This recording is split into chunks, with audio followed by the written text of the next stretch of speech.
নিকটাত্মীয়দের কথা, তাদের দিকেও খেয়াল রাখতে হবে।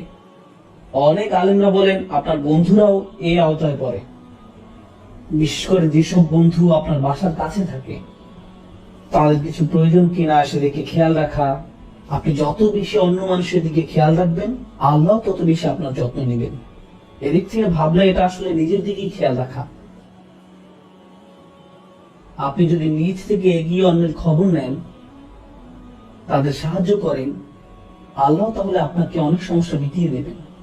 এমনকি যাতায়াতের ক্ষেত্রেও আপনি যদি ট্রেনে, প্লেনে বা বাসে কোথাও যাচ্ছেন, আর আপনার পাশে একজন বসে আছেন, হয়তো কোনো ডাক্তারের অফিস বা এয়ারপোর্টের লবিতে কারোর সাথে বসে আছেন, তাদের প্রতি ইহসান দেখান, সুন্দর ব্যবহার করুন।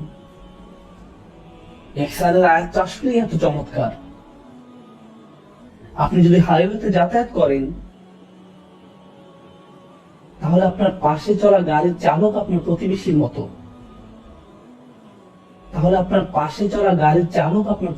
মতো। তাই যদি তাকে কোনো ইঙ্গিত না দিয়ে হুট করে মোড় ঘুরিয়ে নেন, তাহলে সেটাও আয়াতটির অবমাননা হবে। আপনি তার প্রতি ইহসান করলেন না, তাকে বিচ্ছিন্ন করে দিলেন। যেমন কেউ গাড়ি পার্ক করতে যাচ্ছে আর আপনি মাঝখান দিয়ে, কারণ আপনার হয়তো জুমার নামাজ ধরতে হবে, কিন্তু এতে করে আপনি আপনার প্রতিবেশীর প্রতি ইহসান নষ্ট করলেন। ইহসান হলো তার প্রতি দয়া দেখানো, ভালো ব্যবহার করা। তো এই ভালো ব্যবহার দেখানোটা পরিবারের মধ্য থেকে শুরু হয়ে বাইরের দিকে বিস্তার করবে। এই আয়াতের ব্যাপারে এটা বলে আমি শেষ করতে চাই, প্রথমত আল্লাহর সাথে ন্যূনতম একটা সম্পর্ক ধরে রাখা, এরপর আসে আপনার মা বাবা, তারপর নিকটাত্মীয় আর প্রতিবেশীদের অধিকার। এটা আসলে কি বোঝায়? আপনার হৃদয়ের সাথে যেই সম্পর্কটা সবচেয়ে বেশি জড়িত, সেটার গুরুত্ব সবার আগে, এরপর বাকি মানব সম্পর্কগুলো, যার মধ্যে প্রথমে আসে আপনার মা বাবা, তারপর নিকটাত্মীয়, স্ত্রী সন্তান, এরা সবাই এর অন্তর্ভুক্ত। এরপর এটা বাইরের দিকে আরো বিস্তৃত হবে। কিন্তু দুর্ভাগ্যজনক ভাবে এর উল্টোটাও দেখা যায়।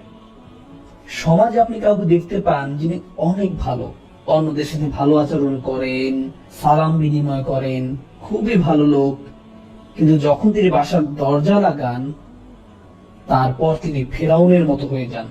আপনি তাকে চিনতেই পারবেন না। ওনার কি হলো?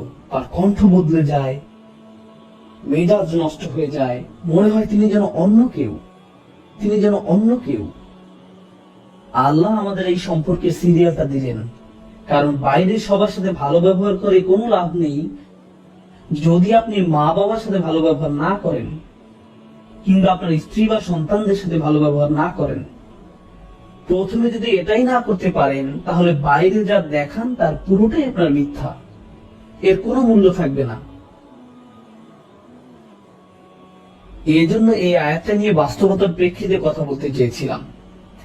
আমি বুঝি যে পুরুষরা অনেক চাপের মধ্যে থাকেন, কিন্তু যদি আপনার দায়িত্বগুলো ভালোভাবে পালন করে যেতে চান, তাহলে অবশ্যই আপনার নিজের প্রাথমিক অধিকারগুলো নিশ্চিত করতে হবে। কারণ এটা একজন মানুষের চাহিদাও বটে। যেমন যদি আপনার সন্তান আপনাকে সম্মান না করে, ন্যূনতম সম্মানটাও না দেখায়, আপনাকে সালামও না দেয়, এটা আপনার ভিতরে চিবিয়ে খাবে। আপনি কষ্ট পাবেন, আপনি বুঝতে পারবেন না এটা আপনার অন্যান্য কাজে, অন্যদের সাথে কিভাবে কথা বলছেন তাতেও প্রভাব ফেলছে, মানসিক এবং আধ্যাত্মিক ভাবে প্রভাবিত করবে।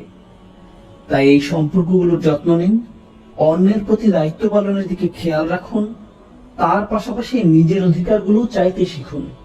কিন্তু সতর্ক থাকবেন যেন কোনো ক্ষেত্রে সীমা লঙ্ঘন না হয়ে যায়। আল্লাহ যেন আমাদেরকে ভারসাম্যপূর্ণ মানুষ বানিয়ে দেন। বারাকাল্লাহু লি ওয়া লাকুম। আসসালামু আলাইকুম ওয়া রাহমাতুল্লাহ।